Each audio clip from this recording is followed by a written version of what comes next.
पहले तो आप सभी लोगों को नमस्ते। मैं बहुत दिनों के बाद चैनल पे आ रहा हूँ। तबीयत ख़राब चल रहा था और कई दिनों से मैं अस्वस्थ भी चल रहा था। मैं इस समय पहुँच चुका हूँ गाजीपुर ज़िले के फकराबाद चट्टी के बगल में एक गांव है जहाँ पे विजय लाल यादव जी और बिरहा गायक ओम प्रकाश यादव जी और दयाशंकर यादव जी और शिव कुमार कई लोग तमाम प्रकार के कलाकार हैं जो बिरहा जगत में बड़े बड़े शुभ अवसरों पे आना जाना उनका लगा रहता है।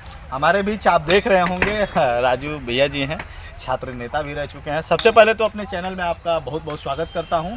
और बगल में दुर्गेश भैया जी हैं, काफ़ी समाज सेवा में लगे रहते हैं। कहीं भी घटना होती है, गरीब कमज़ोर असहायों पे अत्याचार होता है तो लोगों का आना जाना लगा रहता है। राजू भैया जी, सबसे पहले तो हम चाहेंगे कि अपना परिचय आप खुद स्वयं दीजिए। मैं राजू लाल यादव, पूर्व छात्र संघ महामंत्री स्वामी सहजानंद पीजी कॉलेज गाजीपुर और लोकगीत बिरहा गायक कलाकार।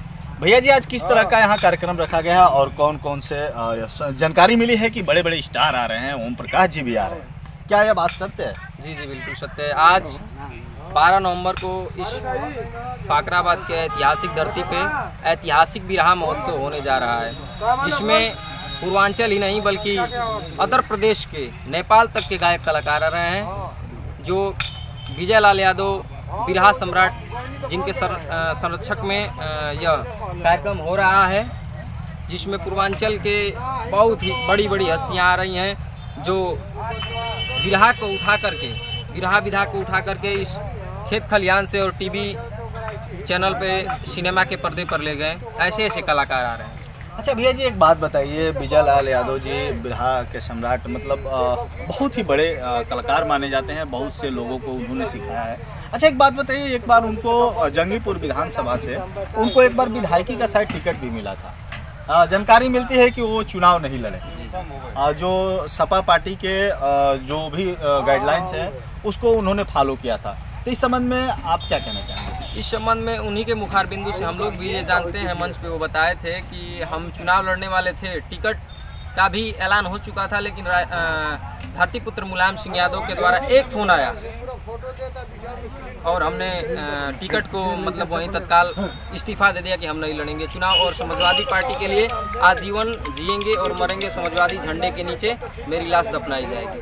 अभी देखा जाए तो सैदपुर से सुभाष पासी जो सपा पार्टी से विधायक हैं, अभी वो भाजपा में चले गए हैं। इस संबंध में आपका क्या कहना है?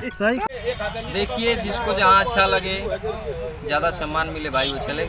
आज तक तो समाजवादी पार्टी के नेता थे, लेकिन उनके जाने से समाजवादी पार्टी कहीं कमज़ोर नहीं हुई है बल्कि मजबूत हुई है सैदपुर में। अच्छा, चलिए, बहुत बढ़िया, बहुत अच्छा लगा। अच्छा राजू भैया जी, जब आप स्टेज पे चढ़ते हैं बहुत जानकारी मिलती है। हमने भी आपका बहुत से वीडियो देखा है, बड़ा दहाड़ के गाते हैं। हम चाहेंगे कि 2 मिनट आप गुनगुना दीजिए। दर्शक आपको देखने के लिए बहुत उत्साहित हैं, बहुत वेट कर रहे हैं। के धरती सोनवा उगावे, धरती सोनवा उगावे, धरती सोनवा उगावे, सोबरन चिरई कहावे, ऐसन देशवा हमार। धरती सोनवा उगावे, सोबरन चिरई कहावे, ऐसन देशवा हमार।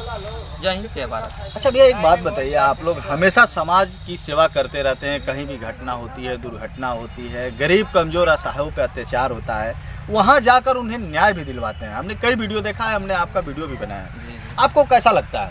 देखिए, चूँकि मेरा परिवार कोई राजनीतिक परिवार नहीं है, मैं एक मध्यम वर्ग परिवार से हूँ और मैं स्वामी सहजानंद पीजी कॉलेज से राजनीति शुरू किया और इस उसरी चट्टी से और मोहम्मदाबाद की धरती से जाकर के स्वामी सहजानंद में चुनाव लड़ा और छात्र छात्राओं का, तमाम जनपद के लोगों का आशीर्वाद रहा और मैं महामंत्री ऐतिहासिक वोटों से जीता। तो उस जीत के बाद मैं गरीब, मजलूम, दबे हुए लोगों की निस्वार्थ सेवा करता हूं और जब किसी गरीब का अत्याचार होता है और हम लोग उसको अपने सेवा के द्वारा अगर हल करा देते हैं तो बेहद खुशी होती है हम लोगों को। अच्छा भैया, एक बात बताइए, जब आप चुनाव लड़े होंगे तो काफ़ी कठिनाइयाँ हुई होंगी, जैसे लोगों के पैर पे जाना, प्रणाम करना, भैया हमको वोट दीजिए, हमको जिताइए। क्या आपको लगता था कि हम चुनाव लड़ेंगे और जीत जाएंगे? जी, पहले तो हम मतलब छात्र संघ का चुनाव देखते थे तो ये सोचते थे कितना बड़ा चुनाव है, इसको कैसे लोग लड़ते हैं, लेकिन जब हमने एडमिशन करा बीकॉम फर्स्ट ईयर में तो हम भी चुनाव में घूमे और देखे, तो ये लगा कि नहीं मैं भी चुनाव लड़ सकता हूँ। अगर मेहनत करूँगा छात्र छात्राओं के बीच में तो मुझे भी छात्र छात्राओं का प्यार मिलेगा और कहीं ना कहीं मैं भी अपने पद पे हासिल होऊंगा और विजय भी हासिल करूँगा। अच्छा, युवाओं को आप क्या संदेश देना चाहेंगे जो गरीब घर से हैं और जो काफ़ी लगातार मेहनत कर रहे हैं वो असफल हो जा रहे हैं, उनको आप क्या संदेश देना चाहेंगे? मैं नौजवानों से यही अपील करना चाहूँगा कि आज समाज में बढ़ता हुआ एक रोग है जिसको धूम्रपान कहा जा रहा है, तो मैं नौजवानों से यही कहूँगा कि आप लोग धूम्रपान से बचें, नशा से बचें और जो भी मंजिल हो उस मंजिल पे कठिन मेहनत करें। कठिन मेहनत करने के बाद आप चाहे किसी भी मंजिल को प्राप्त कर सकते हैं। भैया जी, आपसे मिलके बहुत अच्छा लगा और आपने युवाओं को बहुत अच्छा संदेश दिया। अच्छा, देखा जाए तो बेरोजगारी दिन पे दिन बढ़ती जा रही है, उसके बारे में क्या कहना चाहेंगे? बेरोज़गारी दिन पे दिन बढ़ती जा रही है। 2 साल तो कोरोना खा गया, उसके बाद हमारे प्रधानमंत्री जी कहते हैं कि नौजवान पकौड़ा तलो, ये भी एक रोज़गार है। तो जो कि बेरोज़गारी चरम सीमा पे है और नौजवान चाहे पढ़ाई के क्षेत्र में हो चाहे किसी भी क्षेत्र में हो, नौजवान अथक मेहनत करते हैं कि हमको मंजिल मिलेगी। गरीब का लड़का है 4 बजे भोर में जगता है और सड़क पे दौड़ लगाता है कि मैं फ़ौज में जाऊंगा, लेकिन कोई वैकेंसी नहीं आ रही है कि कोई मतलब बेरोज़गारी ख़त्म हो। ये सरकार जो आतताई सरकार चल रही है, चाहे प्रदेश में हो चाहे केंद्र में हो, सिर्फ युवाओं को भटकाने का काम कर रही है। अच्छा, आप लोग जब कार्यक्रम में जाते हैं, जैसे अभी आंदोलन आप लोग कर रहे थे गाजीपुर, किसान विरोधी सरकार नहीं चलेगी, इस तरह के तमाम प्रकार के जब जब योगी डरता है पुलिस को आगे करता है, इसके क्या रहस्य है? इसका ये रहस्य है कि अभी 16 तारीख को हमारे यशस्वी मुख्यमंत्री पूर्व मुख्यमंत्री आदरणीय अखिलेश यादव जी का गाजीपुर के इसी पखनपुरा के धरती पे आगमन होने वाला है और एक्सप्रेसवे से वे अपना विजय रथ यात्रा लेकर के और आजमगढ़ के लिए रवाना होंगे। तो मतलब जब इस सरकार को ये पता चलेगा, हम जैसे नौजवानों को घर में बंद करवाने का काम करेगी प्रशासन के बल पे। अच्छा, एक बात बताइए, जैसे इस तरह की जो घटनाएं आ रही हैं, जब भी बड़ा कोई मंत्री या जब भी बड़ा कोई कार्यक्रम होता है तो जो लोकतंत्र है उसका गला घोटा जा रहा है। आपका कहने का मतलब यही है, नज़रबंद किया जा रहा है। इससे समाज को संदेश, इस मामले पे आप समाज को क्या संदेश देना चाहेंगे? बिल्कुल, यह सरकार डरी हुई है। समाजवादी पार्टी के सिपाहियों से और समाजवादी पार्टी के नेताओं से यह सरकार डरी हुई है और इस बार तमाम जनता ने मूड बना लिया है, चाहे वो हिंदू हो, मुस्लिम हो, सिख हो, ईसाई हो, हर मजहब के लोग इस बार मतलब अपना मूड बना लिए हैं कि इस बार समाजवादी पार्टी की सरकार बनानी है और विकास को आगे लेकर के जाना है। क्या आपको लगता है कि गाजीपुर से जो अखिलेश सरकार है, आपको क्या लगता है गाजीपुर से वोट पड़ेंगे? अभी देखा जाए तो सुहलदेव पार्टी से गठबंधन हुआ है, तो इसके बारे में आपका क्या कहना है? क्या आपको लगता है कि राजभर परिवार के जो लोग हैं वो समाजवादी पार्टी को समर्थन करेंगे? बिल्कुल, सातों के सातों विधानसभाओं में समाजवादी पार्टी की ऐतिहासिक जीत होगी और भाजपा के जितने भी वोटर हैं, ओम प्रकाश राजभर जी जो समाजवादी पार्टी में गठबंधन किए हैं, इसका बहुत बड़ा असर पड़ेगा। वो हल्दरपुर की रैली के दिन ही पता चल गया, इस बार ये भाजपा पूरा उत्तर प्रदेश में साफ होने वाला है। चलिए, आपसे मिलके बहुत अच्छा लगा। हमारे बीच दुर्गेश भैया जी, सबसे पहले तो आपका अपने चैनल में बहुत बहुत स्वागत करता हूं भैया जी। आप भी समाज सेवा करते रहते हैं लगातार, गरीब दीन दुखियों की सेवा करते रहते हैं, उनको न्याय दिलाने में लड़ाई तक भी कर लेते हैं। आपको कैसा लगता है? आज हम इसी सब्जेक्ट पे बात करेंगे। देखिए, हम लोग का परिवार राजनीतिक मंच से नहीं उतरा, लेकिन हम लोगों ने यहाँ से जाकर गाजीपुर ज़िले में चुनाव लड़ा और छात्र छात्राओं का, बड़े बुजुर्गों का आशीर्वाद मिला हम लोगों को और हम लोगों ने अपना चुनाव भी जिताया और लोगों के बीच में रहने का काम किया। हम लोगों को ये अच्छा लगती है कि जब हम लोग कहीं गरीब कोई मुसीबत में पड़ जाता है तो हम लोग सोचते हैं कि हम लोग के पास उतना धन और दौलत नहीं है, लेकिन हम लोग उसके यहाँ जाकर उसके दुख सुख में उसको पहुंचाने का काम करते हैं, तो हमारी आत्मा को बहुत संतुष्टि मिलती है और उन्हीं का प्यार दुलार हम लोगों को मिलता है। एक बात बताइए, नेता लोग तो 5 साल के बाद बदल जाएंगे।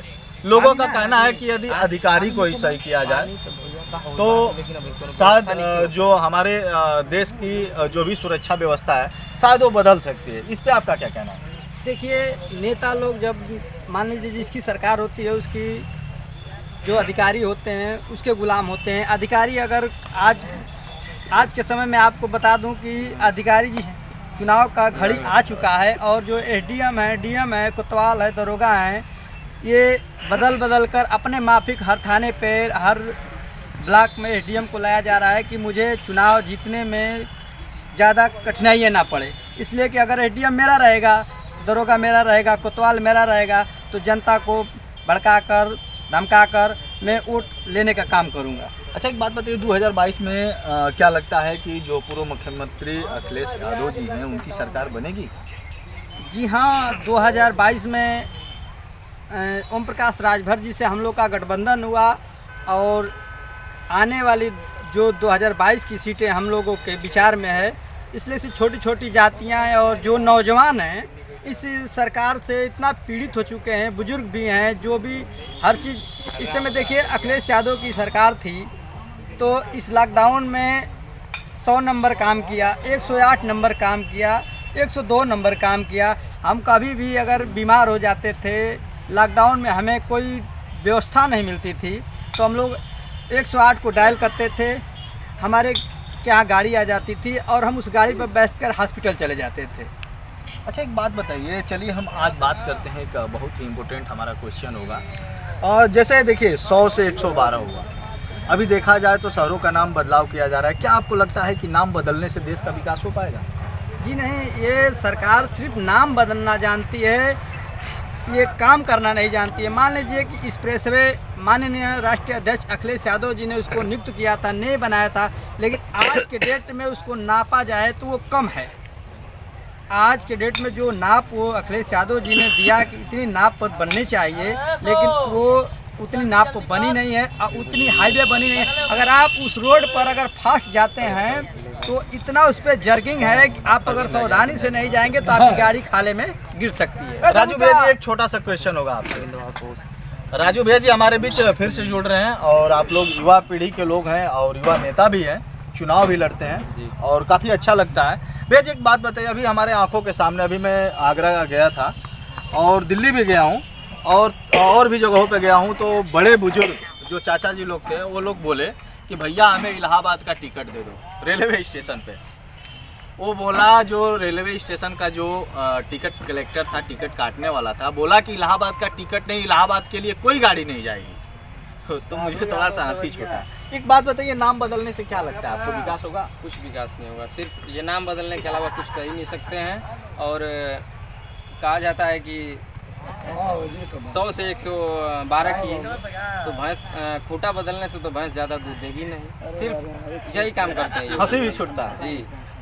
जब फिर मैंने बोला कि सर हमें मुगल सराय का टिकट दे दीजिए, बोला कि मुगल सराय के लिए कोई गाड़ी नहीं है, तो हंसी छूटा। और वो चाचा जी को मैं रोका था, जो चाचा जी जा रहे थे, मैंने उनको बोला चाचा जी रुकिए अभी मैं बताता हूँ, क्योंकि इंटरनेट पे ट्रेन दिखा रहा था, ट्रेन 4-5 ट्रेन थी, ठीक है। फिर मैंने बोला सर कि आप मुगल सराय का टिकट क्यों नहीं दे रहे हैं? तब तक थर्ड पार्टी बोला कि मुगल सराय नहीं, पंडित दीनदयाल उपाध्याय, वो पढ़ा लिखा सज्जन था। चलिए मान लेते हैं जो पढ़े लिखे लोग नहीं हैं, काफ़ी उन लोगों को बाहर जाने आने में समस्या। क्या आप लोगों को कभी समस्या हुई है? मैं भी एक बार इलाहाबाद गया था, मैं पढ़ा लिखा हूँ, ग्रेजुएशन किया हूँ, लेकिन मैं खुद फंस गया था। मैं इलाहाबाद स्टेशन पे उतर के जब बाहर आया तो प्रयागराज, हर तरफ प्रयागराज, तो हम कहें कि लगता है कि मैं प्रयागराज स्टेशन पे उतर गया हूँ। लड़कों से पूछा तो कहें कि नहीं नहीं ये इलाहाबाद है, नाम सिर्फ बदल गया है। इसकी जानकारी थी लेकिन मैं खुद उलझ गया था इस चीज़। अच्छा लगा, आप लोग ज़्यादा से ज़्यादा आइए और फकराबाद के बगल में यहाँ पे टेंट लगा हुआ है, प्रोग्राम का आनंद लीजिए। बहुत जल्द ही ओम प्रकाश यादव जी, विजय लाल यादव जी, बड़े बड़े सुपर स्टार, अंशिका कुशवाहा, रजनीगंधा जी भी आ रही हैं। इस कार्यक्रम का आकर आनंद लें। विनम्रता के साथ आप सभी को सादर प्रणाम, धन्यवाद।